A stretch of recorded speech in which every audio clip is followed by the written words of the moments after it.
make a video. Everybody made a huge comment about our Mermaid Passion, and so I just thought I'd make a video and show you how to make it. As you can see, I've already done this part of getting my soap ready. Everybody does it on their videos, and I sort of thought, well, to be honest, if you're making soap, you know about this part, or you can see plenty of places where you can have a look at this part. So I just wanted to concentrate on what I do so you can have a look.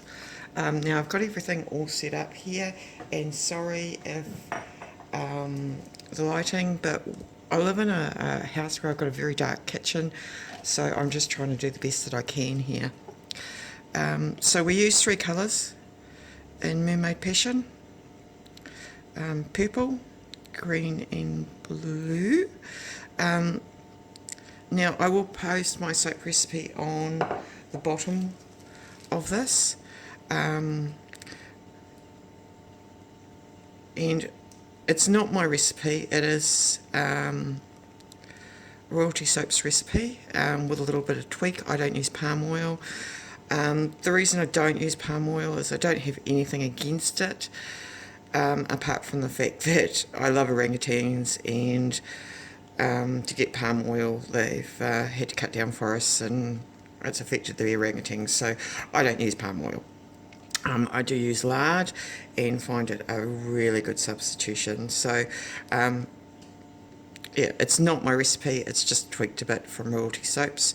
So thank you very much, Royalty Soaps. Your recipe is absolutely awesome. Now I'm just going to have to blend this colour. It's quite a hard colour to mix in, but it makes a really nice purple. So just bear with me just a moment. I'm going to get a bit noisy.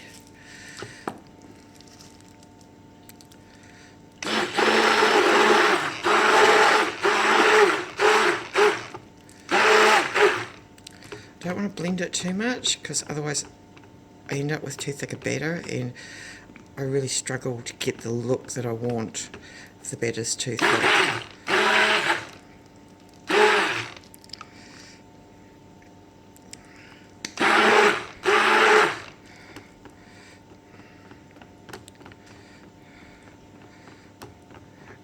Now I do also have to give kudos to my daughter, Holly. She's the one that came up with this. I was making soap one day, I was making some Christmas soap, which is peppermint twist, and I said to her, would she like to design a soap, and she jumped at the chance, and she came up with 3 colours that she wanted, and the flavour, which is Passionfruit, because that's her favourite. So we make a lot of soaps for kids, a lot of kid orientated soaps, just because they're fun, and I enjoy doing it.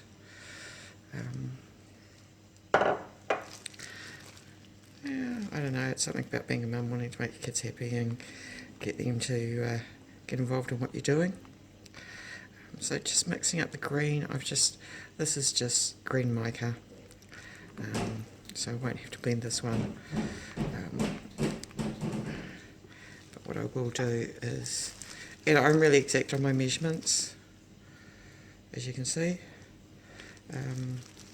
I don't want this to be overpowering. This is quite a strong flavour or fragrance. And you can see it does go slightly yellow, being passion fruit. But it does make the green and blue quite lovely. So, there's my green. Just let that settle a bit, and then I'll give it another good mix. We do the blue, last of the batter.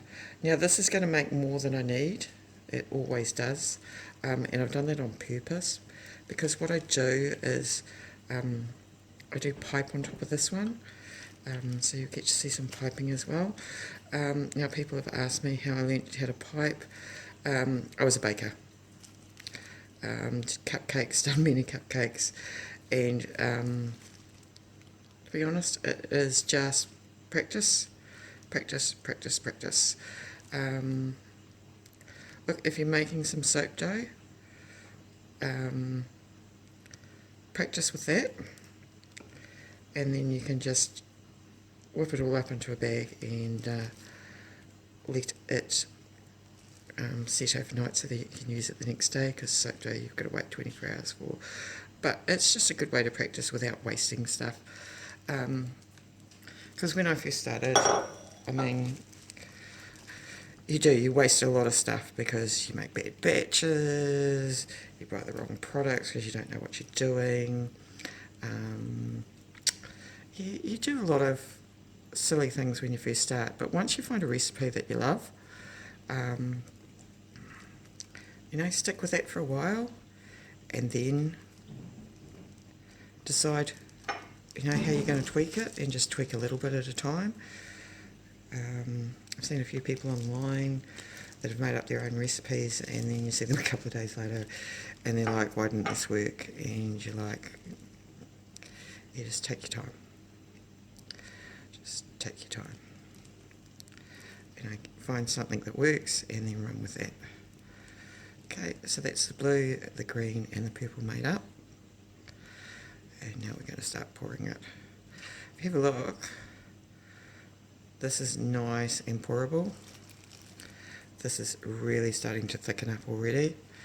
And this purple does that for some reason, and I don't put any fragrance in it, otherwise it just thickens even quicker for some reason. And this one's nice, quiet and fluid. So, as I said, I'm going to get some left over. I'm doing it in quite a skinny little mould because she likes it skinny. She's like, "Mum, we're kids, we don't need big soaps." So I'm just going to do a really generous pour down the bottom. And that's probably all the purple I'll put in. The rest of it,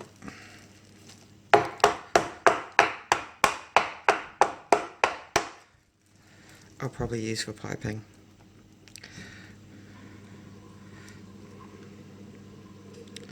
And that colour's still coming out.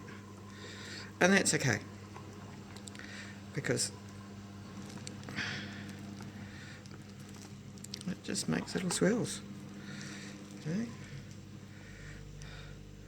Now I'm just going to pour in the blue, the green. Oh, love that.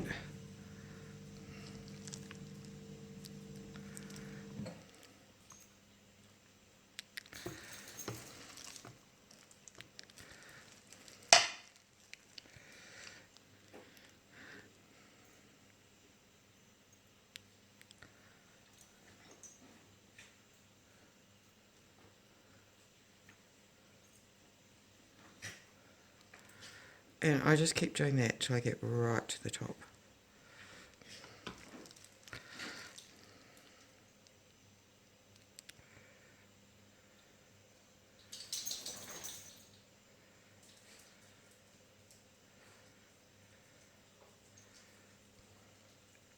Love this colour combination. She really chose well on this one. Now I'm going to fill it right to the top, guys. Might put just a little bit more purple in there. So we've got some purple at the top as well. Not a lot.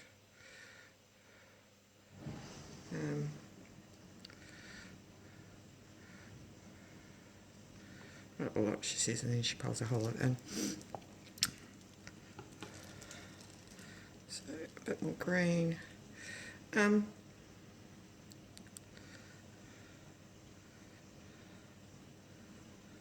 thing is just have a play.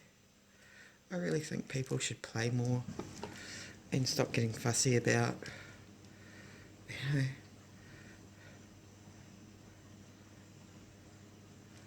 this or that or anything else. just play with it. Sorry guys, I just need a swizzle stick. So I'm just going to swizzle this way and that way.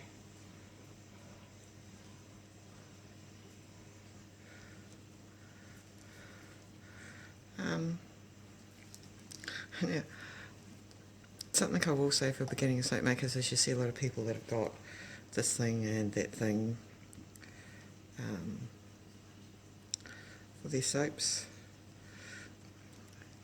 and there's all sorts of things that you can buy for your soap to make soap with, but when you first start off it can be quite expensive once you've bought moulds and everything else like that. Have a look what's around your house. What can you use? You know? What can you use that you don't have to buy straight away? Soap cutters. I see a lot of people turn around and go, oh, my soap's not straight. My first soap cutter was a motor box from a hardware store. It was $15. You know, it was a plastic one, and my husband had to help me cut my soap. And when I cut the soap later, I'll show it to you. I'll use it. You know, once you get into more stuff, then buy the expensive stuff. But as you're just learning, you know, just buy stuff that you can afford. See what you can use. If you want to do a hanger swirl, get a piece of wire. You don't need to buy a hanger swirl. If you want to do a column pour, what have you got around your house to do a column pour? If you want to get more professional as you get going, buy the professional stuff. But as you're starting and learning, just do what you need to do and find stuff around your house to do it with. So as you can see, that's done. I'm just going to take that out of the picture at the moment. Give it a good bash.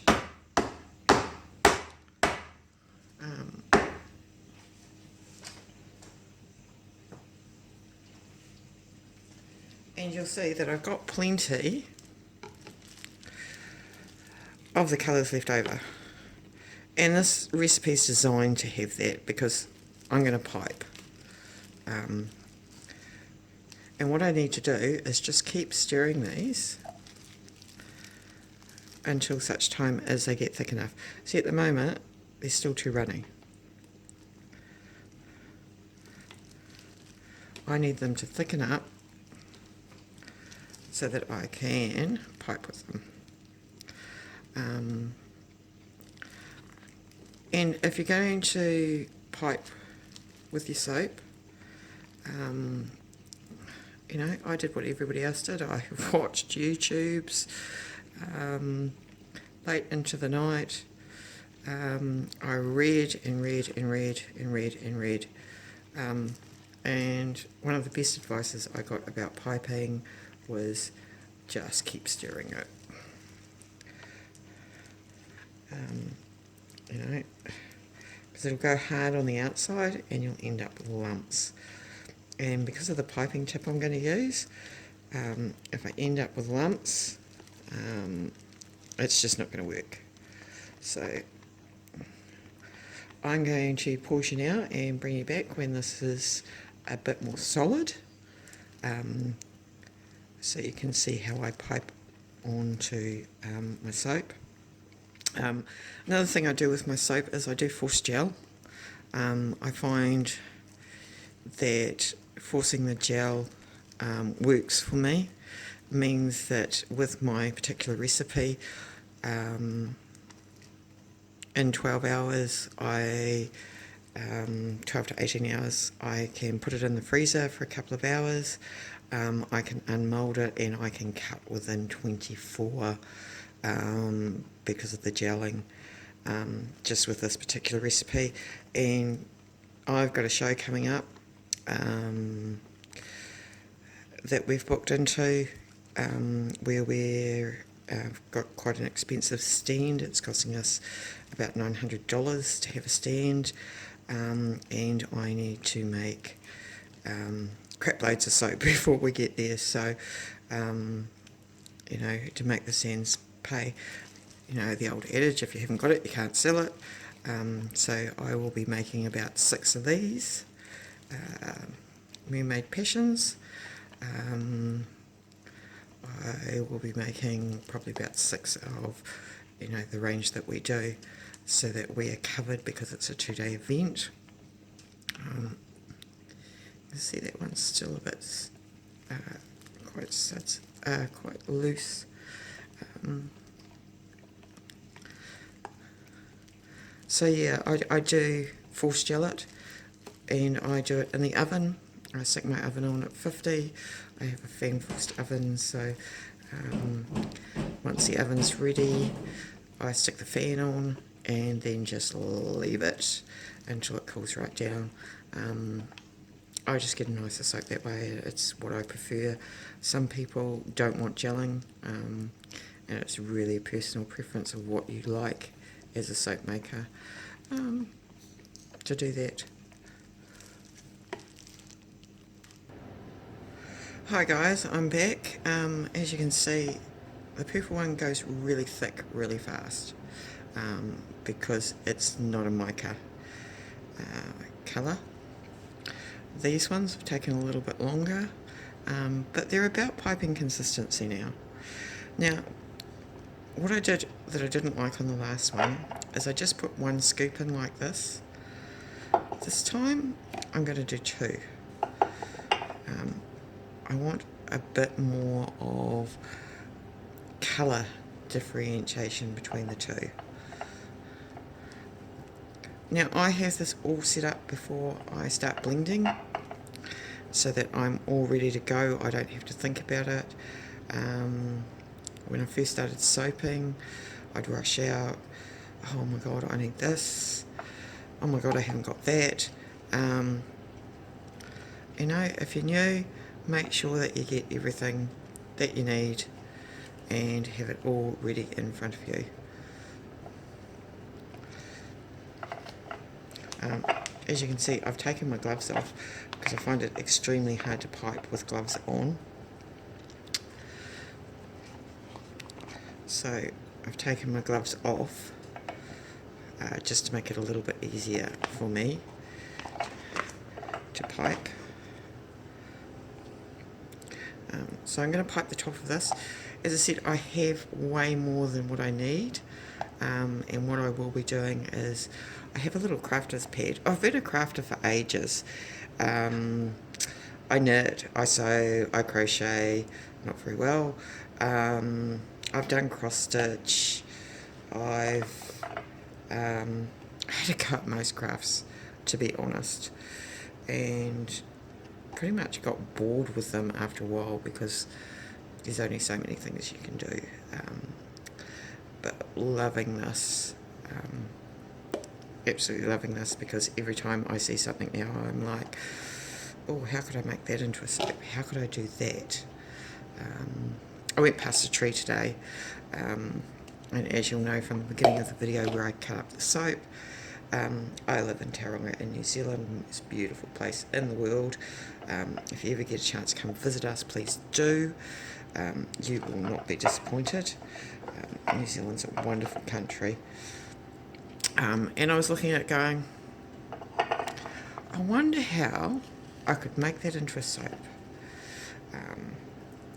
So yeah, I do love that. There's so many things out there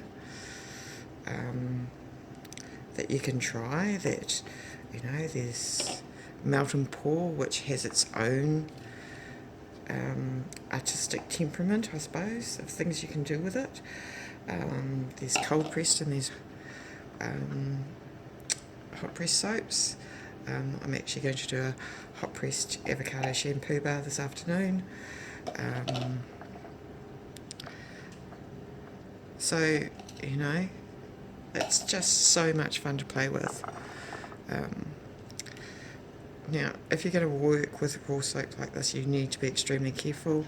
I've had lye burns, which are extremely painful and take a long time to heal. Well, they do on me. So please be extremely careful doing this. If you're going to soap without gloves, I wouldn't recommend it until you actually know a bit more about what you're doing. Okay.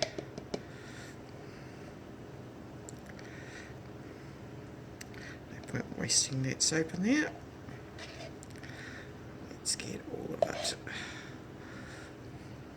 I used to look at people doing soap videos and go, well, there's only a little bit in there, what's the big deal? And then you start soaping yourself and you think, whew, you know, I've put quite a bit of work into there, I don't want to waste an absolute inch of it. Now, everything I use for soaping never gets used again by my family. I have my own soaping area that isn't used for food prep. I have my own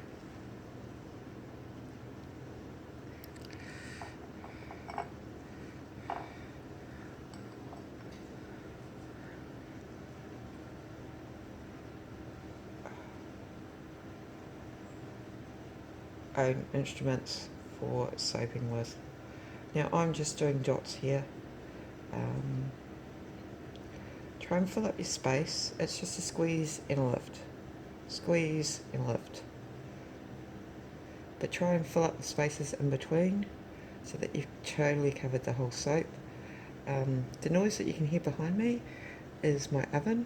I've put the fan on to make sure the oven's heated, because this will go straight in the oven, and then I turn it off and just leave it sitting there until the next one.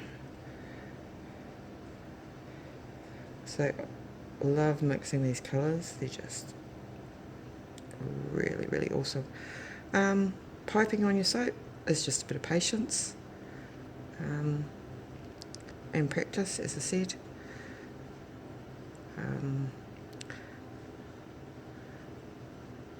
I do get a bit of soap left over from this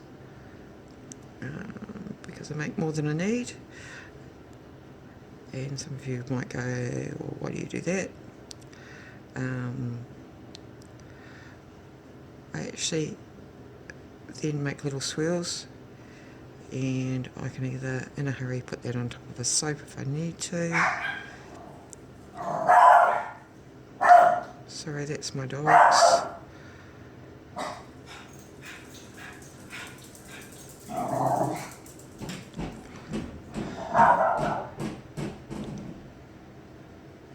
So now I'm doing the second row.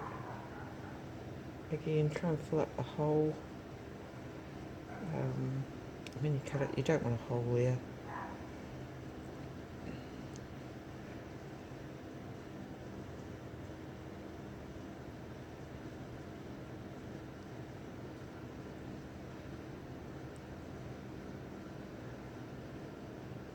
Just push down and lift. Push down and lift.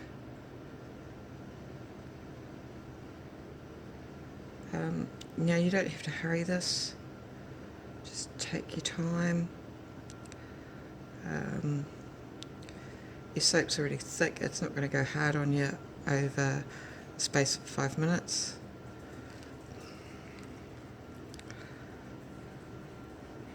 If it's a little bit loose like this one is, it'll come out the bottom, but that's okay. You just work with what you've got. As you can see, I've got more of a colour differentiation than the last one, which I'm more happy with. I love this piping tip. It just reminds me of seashells on the beach, which is perfect for Mermaid Passion.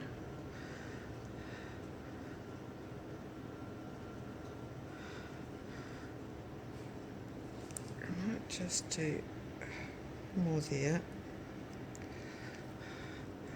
and another one here. Right, so I've got plenty of soap left over. Poor hands. Oh. As I said, plenty of soap left over, and it will pour out the bottom if you let it. No problem.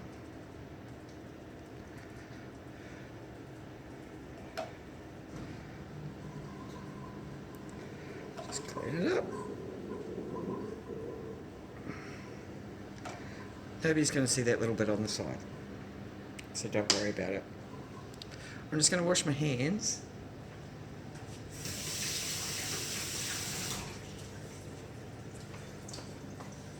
I'm going to move that aside and I'm going to show you what I do.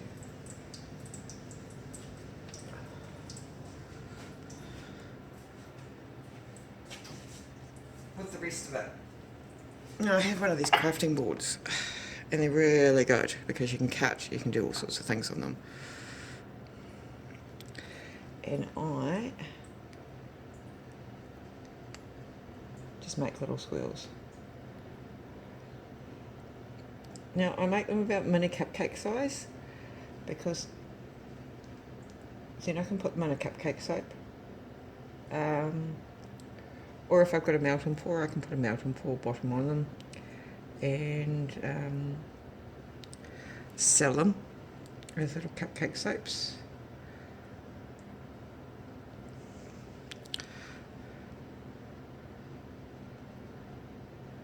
So I try not to waste anything because, I mean, ingredients are expensive, but so's your time, you know?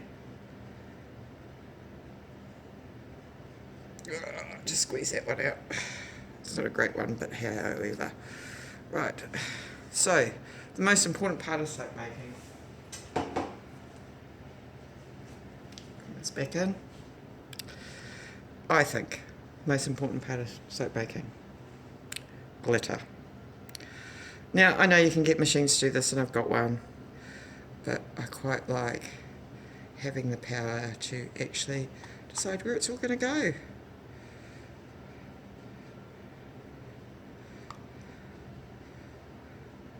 You know, do I want more? Do I want less? And this is the only place I ever put glitter on my soaps, and I only ever use iridescent glitter. I don't use coloured ones because when you're doing coloured soaps, I sort of think, well, what's the point? So, as I only ever glitter the top, I don't think I should do it mildly.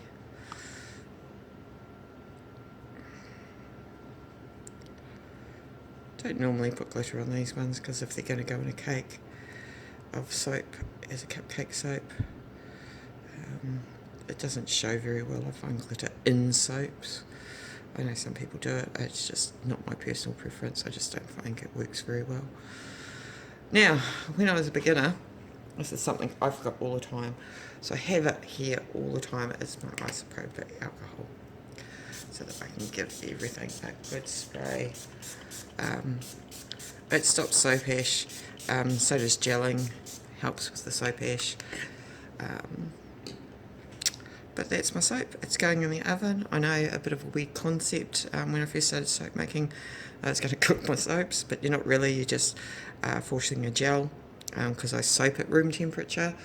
I've got this recipe down patched so much that I can put the stuff in the microwave. I make my lye, put my stuff in the microwave, know exactly how long to heat it for this particular recipe, add all the oils, and by then everything's at room temperature. So I don't use my temperature gun much at all on this particular soap, but when I do my hot pressed avocado this afternoon, I will be doing it. Now I'm just going to flick this over onto the side for you so that you can see how layering those colours just ended up with a totally different effect on each one. So thank you for watching. I hope you enjoyed our first video, and subscribe to our channel and there'll be more to come. Thank you very much.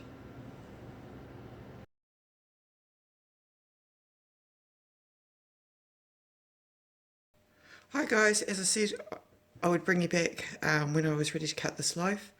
I also said to you that I would show you how I started cutting mine when I first started. As you can see, the loaf is ready and I've cut a slice off just to make sure that it's not too soft, so that I can show you. But this is what I started with. It's a mitre box for cutting wood. My husband's idea, great ideas, man, that boy. $15 from my local hardware store. It's a little bit more work than a soap cutter, but if you're just starting out, $15 compared to what, $50, to $1,000 for some of the soap cutters out there, it's a good starting point. The other thing is, I used a meat cleaver to start off with before I got a soap cutter. I mean, both of these things can be reused in your house again. Probably not the meat cleaver because you've cut soap with it. You'd probably want to vinegar it and make sure it's super clean before you ever use it on food. But if I decided not to do soap making anymore, my husband said, oh, well, I'll use that. So this is what I use, and I'll just show you. I just put the soap in there, measure it up because it's got little measurements on the side. So you do have to do a bit of work yourself. Put the cleaver in the side, pull down the bottom, and cut it. And yeah, it is a little bit of strength work. I'm not a strong woman, but I can do it, so most people can. And just to show you what it looks like once it's been cut, that's the inside, that's the outside. Okay, the top's not as I would like it. It's not as lovely as I wanted, but still with a little bit of cleanup, perfectly sellable soap. Again, switch your fingers on this one, guys, if you're going to do this. Just put it there. You need to hold it, fingers out of the way, give it a good chop.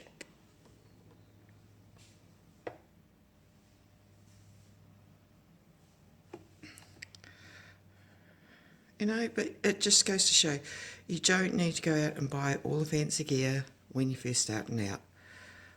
Just buy what you can afford. Make do. Have a look around your house. What can you use? So I hope you've really enjoyed our video on how we make Mermaid Passion. And enjoy your soap making, and please subscribe to our channels. We will be doing a lot more videos of all our soap range, and we will include the recipe each time, as I found that was one of the things that I really struggled with when I first started soap making, is where do you find a decent recipe that that works. Okay, have a great day, guys, and we'll see you in the next video.